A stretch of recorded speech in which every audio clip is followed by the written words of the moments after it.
ते सुरू केलेली आहे. सगळ्या सीओना आदेश देण्यात आलेले आहेत. रोस्टर तपासून घेतले आपण आणि जाहिरात देण्याचे आदेश दिलेत. 25 डिसेंबर पर्यंत त्या जाहिरातीची कारवाई पूर्ण करावी असे मंत्री महोदयांनी देखील सूचना दिलेल्या आहेत.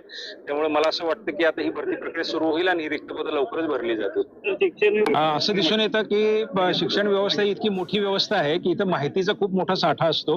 2,17,00,000 विद्यार्थी, जवळपास 5 ते 6 लाख शिक्षक, 1 लाख शाळा.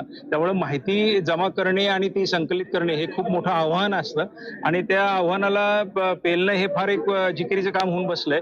म्हणून आम्ही एक सॉफ्टवेअर तयार करतोय आता की जेणेकरून ही माहिती जी वारंवार मागितली जाते, शैक्षणिक कामांमध्ये पण शिक्षक बऱ्याच काही गुंतले जातात, हे सगळं टळायचं असेल तर एक अतिशय मोठं सॉफ्टवेअर चांगल्या प्रकारे की एकदा माहिती भरली तर ती ऑटोमॅटिक अपडेट होत राहील. वारंवार मागणीची गरज पडू नये. सुपरविजन पण ऑटोमॅटिक होईल. विद्यार्थ्यांचे निकाल वगैरे पण त्या सिस्टीममधून बाहेर काढता येतील का, असं करण्याचा मानस आहे. काही सिस्टीम आमच्यापर्यंत तशा पोहोचलेले पण आहेत आणि ते पण आपण लवकरात लवकर सुरू करणार आहोत. विभाग आहे राज्याचा, काही लाख शिक्षक, मुख्याध्यापक, पर्यवेक्षक यामध्ये काम करतात.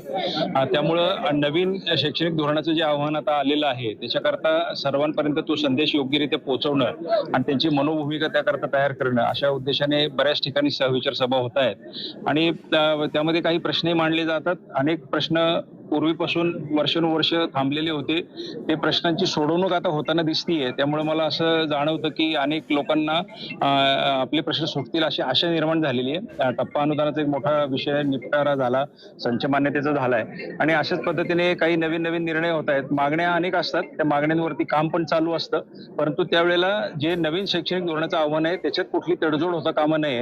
ही गुणवत्तेची जी काय आपल्याला कमिटमेंट आहे आपली ती पाळली जावी आणि त्याकरता शिक्षक, मुख्याध्यापकांची खूप मोठी भूमिका आहे.